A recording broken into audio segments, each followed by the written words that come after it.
Random fact from history.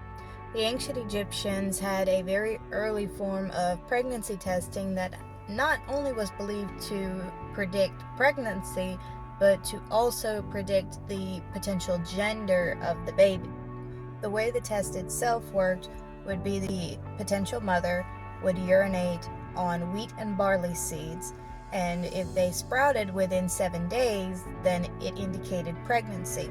The gender reveal portion would be if the wheat seeds sprouted, then she was pregnant with a little girl, but if the barley seeds sprouted, then she would be pregnant with a little boy.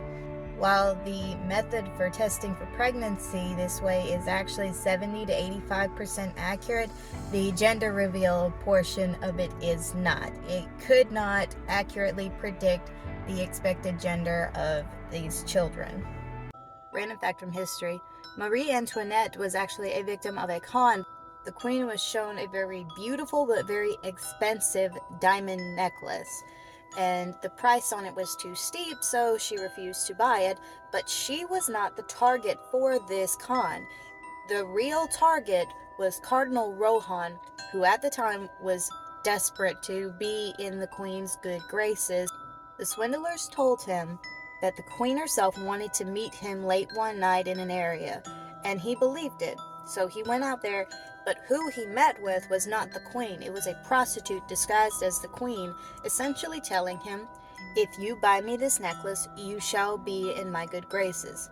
So that's what he did. He bought the necklace, but he handed it over to the swindlers, saying that they were going to personally deliver it to the queen on his behalf, and they ran off with the necklace. Random fact from history. So everybody knows what a clue is, right? It's essentially another term for the word hint. Well, the word clue actually comes from the ancient Greek term for a ball of twine, yarn, etc. In the ancient Greek story of the Minotaur, Princess Ariadne asked the creator of the labyrinth, home of the Minotaur, how would one manage to find their way out of the labyrinth if they wanted to? And he hands her a clue, a ball of twine, and he says, if you tie the end of this clue to the doorway or the entrance of the labyrinth, you could follow it back out when you wanted to escape. And that is where we get the phrase, a clue. Random fact from history. While thousands of people, even years later, still believe the earth to be flat, the first documented concept that the earth could be round was written in the 5th century BCE by the Greek philosophers of the time.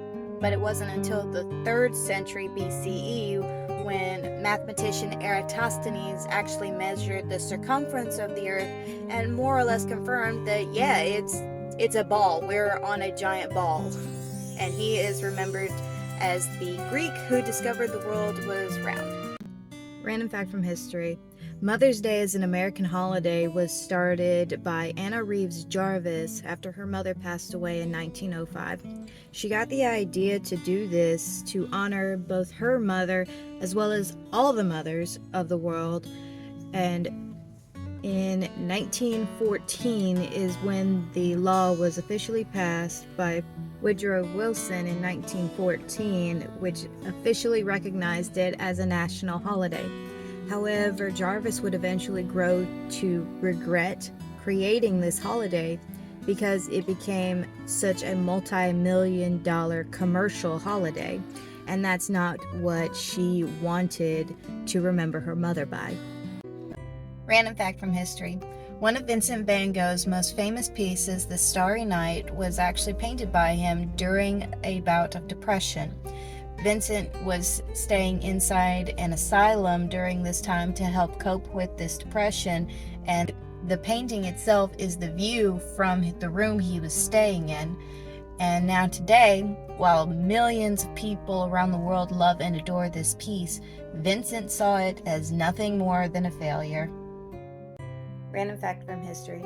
On September 29, 1861, the St. Simon's Island Lighthouse was blown up by the Glen Guards Infantry Company in an attempt to prevent the Union Navy from taking over the lighthouse during the Civil War. Reconstruction of the lighthouse began in 1868 and was finished in 1872. And as of last year, the lighthouse turned 150 years old and it still stands strong today. Random fact from history. Benjamin Franklin was not only a founding father, but he was technically a member of a very early abolitionist movement. It's a little complicated because Ben Franklin very much did own slaves. Like, there are records of it. He owned slaves, he benefited from the slave trade, he advertised for the slave trade. But it seems around the same time that he was doing all of this, privately he began to demonize slavery and started publishing essays about abolishing slavery and the need for it. And later on in the year 1790 is when he introduced the first petition to Congress to abolish slavery, to stop the slave trade. But unfortunately, that didn't happen. What do you think? Was he just a hypocrite, or did his views change over time? Random fact from history. On November 28, 1858, the very last shipment of slaves from Africa were brought over to America. They were brought over on a ship known as the Wanderer, and they docked on Jekyll Island. These slaves, however, were illegally smuggled over here because by this point, bringing slaves over from Africa had been made illegal. The owners of Jekyll Island at this time had been the ones to arrange this smuggling of slaves, and these slaves were to be sold across the South. Word did eventually get out about this plan, and while charges were brought to everybody involved in it, I want to say all of the charges were dropped except maybe one person who did do time for this.